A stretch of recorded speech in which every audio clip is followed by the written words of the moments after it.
어느 여름밤 나는 인터넷을 돌아다니며 소름 끼치는 공포 이야기를 찾고 있었다. 무더운 날씨 탓에 잠이 오지 않아 시간이 지나가는지도 모르고 공포 게시판을 뒤적이고 있었다. 그러다 한 가지 흥미로운 글을 발견하게 되었다. 제목은 단순히 산속의 괴담이었다. 내용이 궁금해져 나는 글을 읽어나가기 시작했다. 글쓴이는 자신이 몇 년 전 겪었던 실화를 조심스레 풀어내고 있었다. 친구들과 함께 한국의 외딴 산속으로 캠핑을 갔던 어느 여름날이었다고 했다. 그들은 한적한 곳을 찾아 텐트를 치고 밤하늘, 별을 보며 즐거운 시간을 보내고 있었다. 하지만 시간이 지나자 점점 이상한 느낌이 그들을 감싸기 시작했다. 밤이 깊어지자 멀리서 이상한 울음소리가 들려왔다. 처음에는 야생동물 소리라고 생각했지만 그 소리는 점점 더 가까워졌고 사람의 목소리처럼 들리기 시작했다.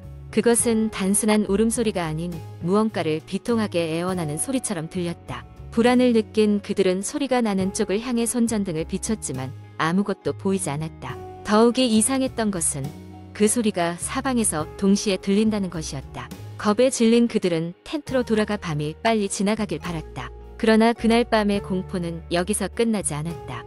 한밤중에 갑작스럽게 텐트 주변에서 낙엽을 밟는 소리와 함께 부스럭거리는 소리가 들려왔다. 놀란 이들이 살며시 텐트 입구를 열고 밖을 살폈지만 어두운 숲속에는 아무것도 없었다. 마치 누군가가 장난을 치고 있는 것 같았다. 그들이 다시 잠을 청하려 할 때 텐트 천장이 스멀스멀 움직이기 시작했다. 그들은 머리 위로 무언가가 지나가고 있다는 사실을 감지하고 말았다. 긴장감이 최고조에 달한 순간 소리는 갑자기 멈췄다. 정막만이 그들의 주변을 맴돌았다. 아침이 동틀 무렵 그들은 급히 짐을 꾸려 산을 내려가기로 결정했다. 이상한 소리와 움직임 때문에 두려움에 사로잡혀 있었기 때문이다. 그런데 그들이 산을 내려오다가 산 중턱에서 오래된 절을 하나 발견하게 됐다. 이상하게도 지도에는 표시되지 않은 곳이었다. 호기심이 생긴 그들은 절로 향했고 절 입구에는 남루한 옷차림의 할머니가 서 있었다. 그녀는 의미심장한 미소를 지으며 그들을 반갑게 맞이했다. 할머니는 그들이 밤새 겪었던 일들을 알고 있다는 듯 조용히 차를 대접하며 말했다. 이 산은 오래전부터 이곳을 떠돌던 영혼들에게 얽힌 이야기들이 많단다. 밤이면 그들이 제자리를 찾아 돌아다니곤 하지. 그녀는 더 이상 아무 말도 하지 않았지만 눈빛만으로 그들에게 경고를 보내는 듯 했다. 그들은 할머니의 이야기를 듣고 얼른 자리를 떠났다. 캠핑 이후 글쓴이는 종종 악몽에 시달렸다고 한다. 꿈속에서는 언제나 그날 밤 들었던 이상한 소리와 함께 얼굴 없는 사람들의 무리가 자신을 에워싸는 장면이 반복되었다. 현실에서는 한 번도 만난 적 없는 사람들인데 이상하게도 꿈에서는 너무나도 익숙하게 느껴졌다. 글쓴이는 그 경험을 잊기 위해 노력했지만 산에서 돌아온 이후로 삶은 이전과는 달라졌다고 고백했다. 어떤 날은 누군가가 자신을 지켜보고 있다는 섬뜩한 느낌에 사로잡히기도 했다. 인터넷에서 이 이야기를 접한 많은 사람들은 각자 다른 반응을 보였다. 어떤 이는 이 이야기가 단지 허구일 뿐이라고 일축했지만 또 어떤 이는 자신도 비슷한 경험을 했다고 밝혔다. 여러 가지 해석과 추측이 난무했지만 그날의 진실은 오직 그곳에 있었던 사람들만이 알 수 있을 것이다. 나는 모니터를 보면서 소름이 돋는 것을 느꼈다. 이야기의 진위를 떠나 밤의 공포가 고스란히 전해졌다. 긴장된 마음을 가라앉히기 위해 차가운 물을 한 잔 마신 후 머릿속을 맴도는 그 울음소리를 뒤로 한 채 잠을 청했다. 하지만 다음 날까지도 그 소리가 귓가에 남아있는 듯한 기분이 들었다.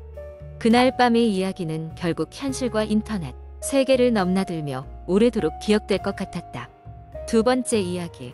어느 작은 시골 마을. 소문에 의하면 오래된 저택에는 아무도 모르는 신비로운 비밀이 숨겨져 있다고 했다.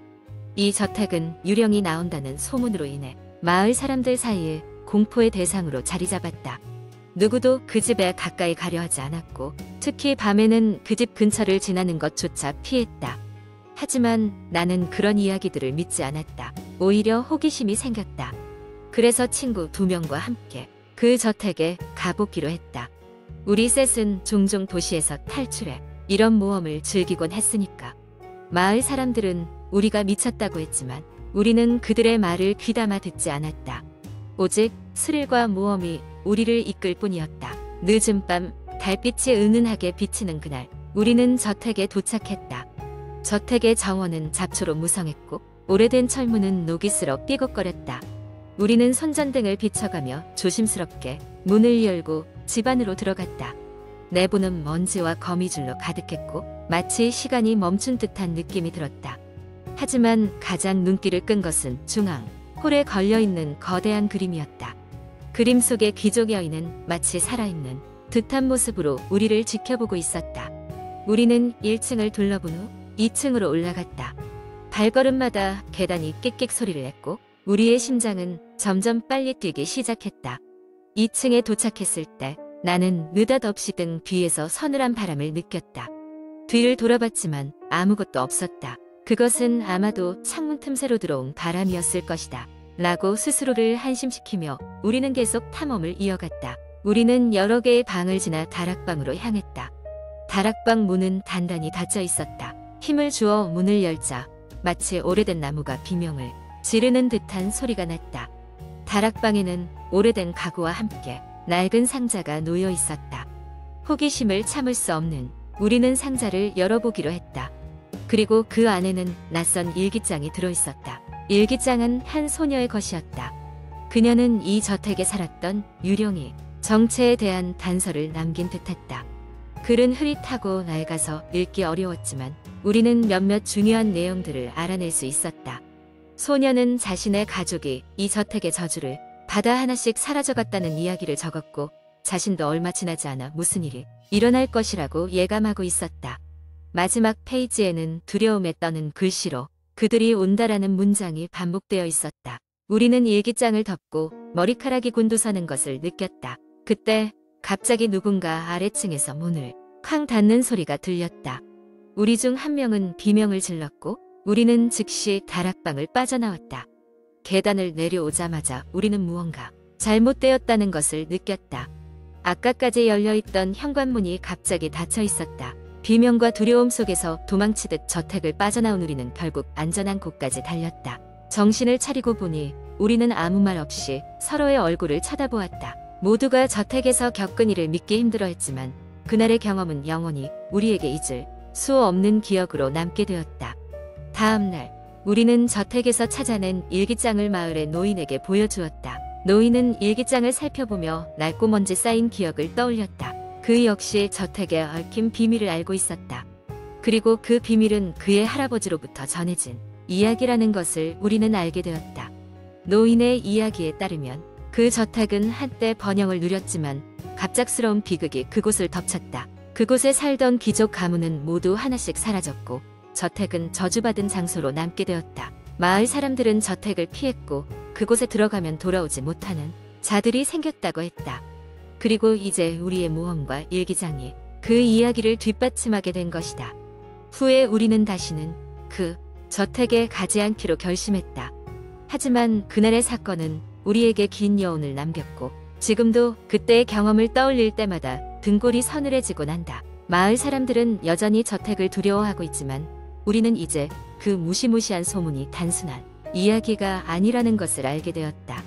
세 번째 이야기. 이 이야기는 오래된 시골 마을에 있는 낡은 집에 얽힌 이야기입니다. 친구들끼리 모여서 밤을 보내기로 한 7명의 대학생이 있었어요. 그들은 스펙타클한 도시 생활을 잠시 벗어나 조용하고 잔잔한 시골에서 한 주말을 보내기로 했습니다.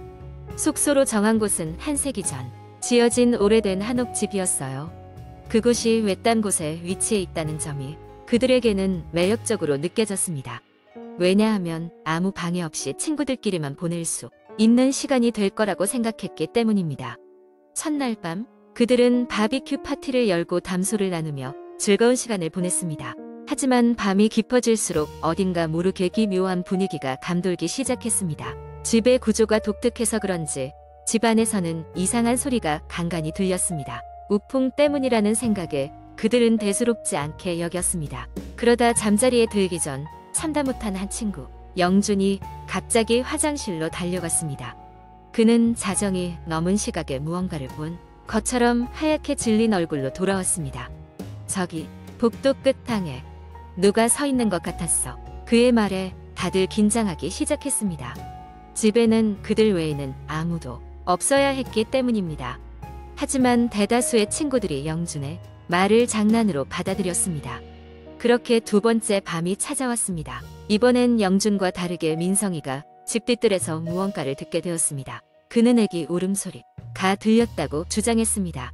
그 소리가 그치지 않아 결국 민성과 둘러보러 나가는 친구들이 생겼습니다. 그러나 집 주변을 아무리 뒤져도 울음소리의 근원은 찾을 수 없었습니다. 다음 날 아침, 이번에는 보람이 화장실 거울에 무언가 써있는 것을 발견했습니다. 다시 돌아가라는 글씨가 흐리게 비누거품 같은 것으로 쓰여 있었습니다. 모두가 이번엔 장난이 아님을 깨달았습니다. 그들은 즉시 그곳을 떠나기로 결정했습니다. 하지만 한 명, 호기심 많은 지원이는 그곳의 이야기를 좀 더 알고 싶어 했습니다. 그는 마을 주민들을 찾아가 그 집의 과거에 대해 물어봤습니다.